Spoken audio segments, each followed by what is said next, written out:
एक साथ विश्रामों के विश्राम। एक साथ सावधानों के सावधान।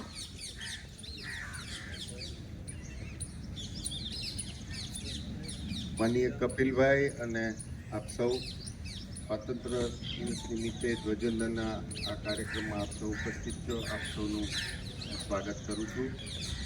આપણને એ વાતની ખુશી છે કે આજે આ કાર્યક્રમમાં ધ્વજવંદન માટે મુખ્ય મહેમાન તરીકે કપિલભાઈ આપણા સૌ વતી અહીંયા આપણા આમંત્રણને સ્વીકારીને અહીંયા ઉપસ્થિત રહ્યા છે.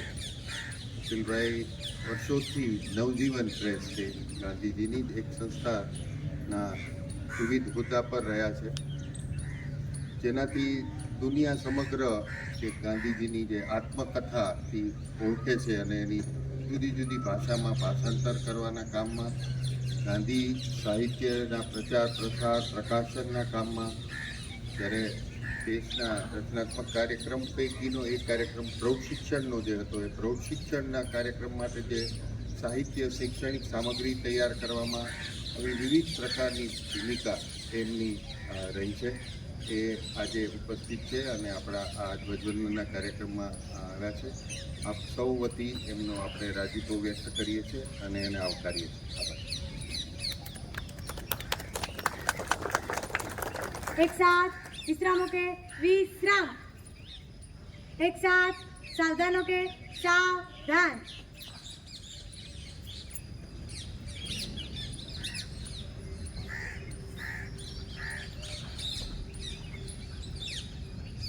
एक साथ वंदे मातरम गीत शुरू करेंगे। शुरू कर। वंदे मातरम, वंदे मातरम, सुजलां सुफलां मलयज शीतलां सस्यश्यामलां मातरं वन्दे मातरं। शुभ्रज्योत्स्ना पुलकित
ગાંધી આશ્રમ સુરક્ષા ટ્રસ્ટ, હરિજન આશ્રમ ટ્રસ્ટ, ગાંધી પરિવારના જે અહીંયા છે આશ્રમ પરિવારના જે સભ્યો છે તેઓ, અત્રે ઉપસ્થિત મહાનુભાવો, વિદ્યાર્થી બહેનો ભાઈઓ અને સૌ પરિવારજનો, મારા જીવનની આ ધન્ય ક્ષણ છે કે પૂજ્ય બાપુના આશ્રમમાં ધ્વજવંદન કરવાનો મને તક આપી.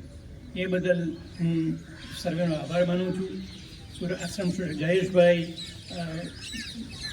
પટેલ સાહેબ છે, હવે નામ ભૂલી ગયા છે, બધાનો આભાર માનું છું, બધી સંસ્થાઓનો. અને આપણે એટલા નસીબદાર છીએ, અમદાવાદ એટલું નસીબદાર છે કે ગાંધીજીની જે 4 સંસ્થાઓ છે એ આપણે અમદાવાદમાં છે: ગાંધી આશ્રમ, વિદ્યાપીઠ, હરિજન નવજીવન ટ્રસ્ટ અને મજૂર મહાજન ટ્રસ્ટ. મજૂર મહાજન ટ્રસ્ટ જ્યારે અમદાવાદ 65 મિલોથી ધમધમતું હતું ત્યારે એમણે કામગીરી બજાવી. એ વખતે મજૂરોના પ્રશ્નોને હલ કર્યા અને એ સુવર્ણ યુગ હતો. પણ પરિવર્તન તો થતું જ રહે છે, એટલે અત્યારે એમની ભૂમિકા બહુ સામાન્ય રીતે થઈ ગઈ છે. ગુજરાત વિદ્યાપીઠ ગાંધીજીએ શિક્ષણ માટે શરૂ કરેલું અને એણે પણ ખૂબ જ સારી, આપણને એ વાતનો આનંદ છે કે વિદ્યાપીઠના શરૂઆતના વર્ષોમાં જે સ્નાતકો હતા એ દરેક સ્નાતકો એક સંસ્થા ઊભી કરેલી ગામડાઓમાં દૂર દૂર સુધી જઈને, અને એ સંસ્થાઓ આજે પણ સારી રીતે કામ કરી રહી છે અને એ ગુજરાતનું ગૌરવ છે. એ વિદ્યાપીઠે અને આજે પણ વિદ્યાપીઠ સારી રીતે કામ કરી રહી છે શિક્ષણ. ગાંધી આશ્રમ, અહીંયાથી તો ગાંધીજી અહીંયા આ ભૂમિ પર રહેલા. જેમ આપણે કૃષ્ણ ભગવાનની જે જન્મભૂમિ છે કે કર્મભૂમિ છે ત્યાં જઈએ એટલે કોઈને કશું ખ્યાલ નહોતો કે કેવી રીતે આ લડત ચાલશે, કેવી રીતે આપણે આઝાદ થઈશું. એ ગાંધીજીએ એમાં પ્રાણ ફૂંક્યો અને બધાને તૈયાર કર્યા. એક મોટું એક ભગીરથ કામ ગાંધીજીએ કર્યું. નવજીવન દ્વારા ગાંધીજીનો સંદેશો બધે પહોંચ્યો. એમણે એ વખતે તો એટલી બધી કઠણ પરિસ્થિતિ હતી, સરકારની સામે લડવાનું હતું, એટલે એની બીક પણ લાગે. એટલે નવજીવન 3-4 જગ્યાએ પ્રેસ ફેરવવું પડ્યું. પછી ગાંધીને એમ થયું કે આપણે પોતાનું પ્રેસ હોવું જોઈએ. એટલે નવજીવન 1919માં નવજીવનની શરૂઆત થઈ, પોતાનું એક પ્રેસ શરૂ કર્યું. અને આ જે અત્યારે વર્તમાન છે એ 1950માં નવજીવનના જે પ્રમુખ સરદાર વલ્લભભાઈ પહેલાં પ્રમુખ અને છેક આજીવન જીવ્યા ત્યાં સુધી પ્રમુખ રહ્યા, એમણે એ બધા દીર્ઘદ્રષ્ટા હતા. એ વખતે એ મ્યુનિસિપાલિટીમાં પ્રમુખ પણ હતા. એટલે એમણે પૂરી કિંમત આપીને આ નવજીવનની જે જગ્યા ખરીદી અને અત્યારે એમાં એ કાર્યરત છે. એ બિલ્ડિંગને પણ 75 વર્ષ પૂરા થયા.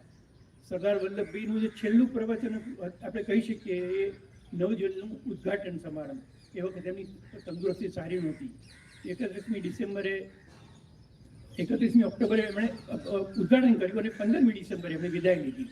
એ સરદાર સાહેબનું છેલ્લું, અને એટલું અદ્ભુત સરદાર સાહેબનું ભવિષ્ય જોવાની એક આવડત હતી એમની કે એમણે એટલી વિશાળ જગ્યા રાખી ખરીદેલી કે એમાંથી જ આ પછીના જે નવજીવનના જે ટ્રસ્ટીઓ હતા એમણે ડેવલપ કરી અને એમાંથી આજે એટલી સરસ નવજીવનની આવક ઊભી કરી અને એ આવકમાંથી સંસ્થા પોતાની પ્રવૃત્તિઓ ચલાવી રહ્યું છે.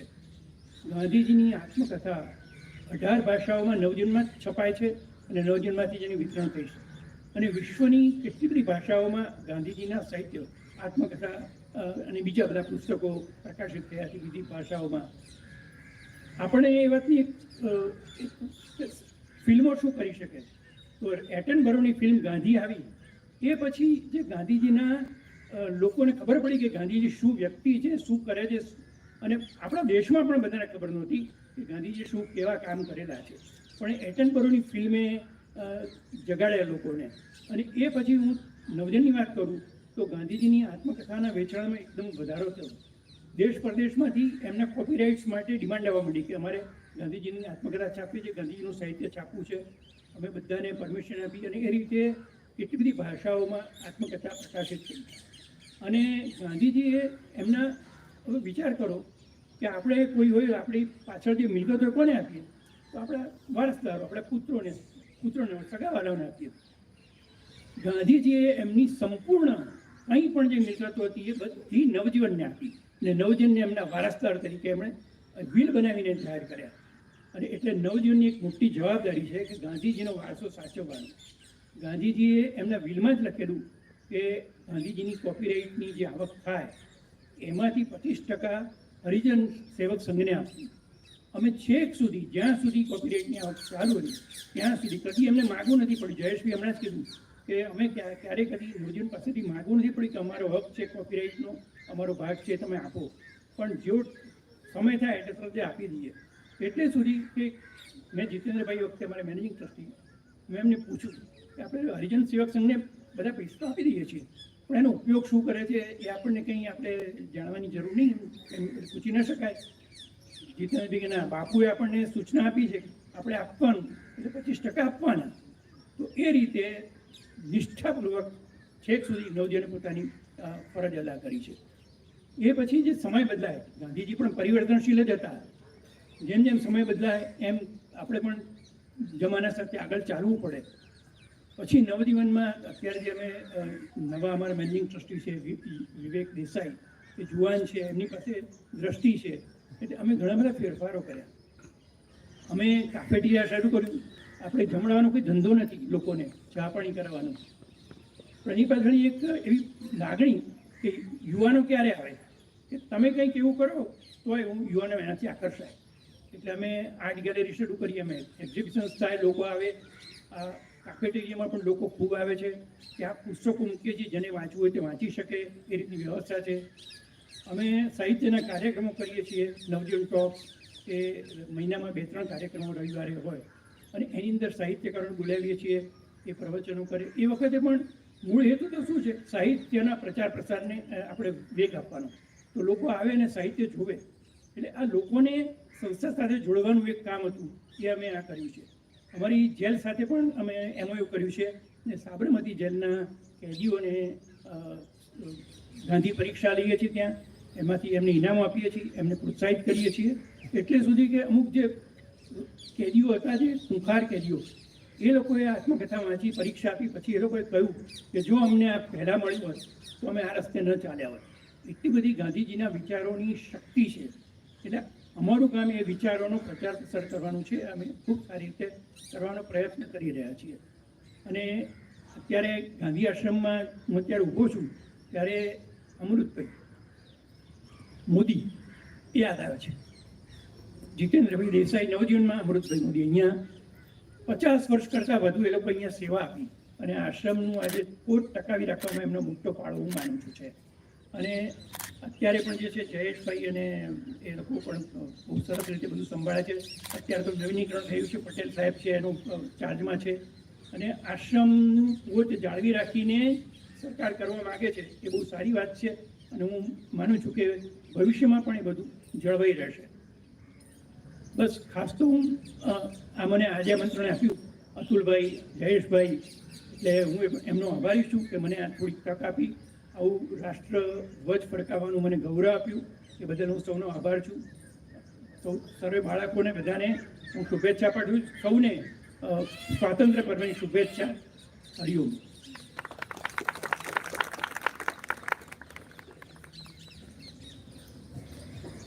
एक साथ खड़े हो, एक साथ विश्राम होके विश्राम, एक साथ सावधान होके